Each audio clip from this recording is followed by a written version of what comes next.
Reluctance Explained, Season 10, Episode 18, The Last One, Part 2. Ross Geller, paleontologist and serial romantic, is racing to the airport to tell Rachel Green, fashion exec and single mom, that he loves her. Except he's at the wrong airport. Monica Geller and Chandler Bing are new parents to surprise twins and about to move to the suburbs. Joey Tribbiani, struggling actor and loyal friend, bought replacement birds as a housewarming gift and can't find them. Phoebe Buffay is behind the wheel, which is a threat to everyone on the road. Ross and Phoebe are at the airport searching the departure board for Rachel's Paris flight. It's not there. They call Monica, who keeps making them listen to the twins' cute noises, and it takes 5 Monicas before she actually gives the flight info. Then she casually mentions it's at Newark. Ross is at JFK. How do you not check which airport? Total commitment, zero preparation, the most Ross thing that has ever happened. Phoebe floors it toward Newark. Ross wants to do this in person, not over the phone. And Phoebe's take is, he doesn't have a choice at this point. Phoebe has never gone this fast, and she's thrilled about it. Ross is doing the math and concluding they won't make it, which tracks for a man who already picked the wrong airport. Rachel's already boarded when Phoebe calls. Her play is to tell Rachel something's wrong with the left phalange. Rachel waves it off. My crazy friend, she's almost never right. Almost never. Not never. The nervous passenger next to Rachel latches onto that distinction, panics, tells the flight attendant, and she tries to shut it down by pointing out there is no phalange, which is the worst possible response. Because now the guy's yelling that the plane doesn't even have one and everyone's evacuating. One made-up word, a mass deplaning. The gate attendant afterward has to reassure passengers that the phalange was fixed, and they loaded extras on board just in case, fully validating a word that doesn't exist. What's Rachel doing while the entire plane evacuates? Asking for peanuts. Priorities. So Ross actually makes it to the gate? Ross catches Rachel at the gate. Full love confession. Please stay. I'm in love with you. I should have told you sooner. She's overwhelmed, keeps apologizing, and boards the plane anyway. The chase, the confession, the grand gesture, and she still boards. Devastating.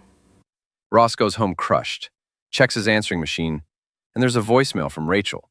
She starts apologizing, then mid-message realizes she loves him and keeps repeating it with more certainty each time. She decides she has to get off the plane. There's a struggle with a flight attendant, and the tape cuts off. So Ross is standing there shaking his answering machine. Did she get off the plane? His entire future is being decided by whether a 90s answering machine had enough tape. Rachel's standing right behind him. 5 words. And they commit to each other. This is it. Done being stupid. Then Ross drops the on a break line at the exact moment of reconciliation and catches himself immediately. Don't joke right now. He physically cannot help it. 10 years of that argument and he drops it at the most vulnerable moment of his life. But he corrected fast. That's actual growth for Ross. Meanwhile, Joey's housewarming birds, Chick Jr. and Duck Jr., are trapped inside the foosball table, and the only option is to smash it. Joey addresses each foosball player by name. Chandler runs good game down the line one last time. They raise their tools, and neither one can swing. Of course they can't. That table is the centerpiece of their entire friendship. Monica walks in and demolishes it barehanded. The tools were slowing her down. Chandler leaves the birds with Joey. Since they've got a lot going on, Joey immediately wants a goose too, and Chandler, you're set with the poultry. They try the cool guy handshake instead of a hug and can't hold it. The hug wins by default. These two spent a decade dodging sincerity with each other, and they still can't manage a clean goodbye. Joey not wanting to play foosball after Chandler leaves. That hit different. Last scene is all 6 standing in the empty apartment. Rachel thinks it looks smaller, Joey. Has it always been purple? Chandler's take. It was a happy place full of love and laughter. But more importantly, rent control made it a steal. Phoebe notices every one of them lived in that apartment at some point. Ross thinks he's the exception. But there was that summer in college he crashed with their grandmother to pursue a dance career. Almost made it 10 years without that coming up. They leave their keys on the counter for the building super.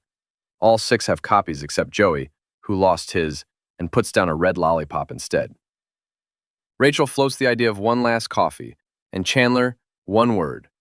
Where, last line of the show, where else would they go? Nothing to carry forward. That's the point. 6 keys on the counter, 1 empty apartment, 1 last cup of coffee. Where else would they go?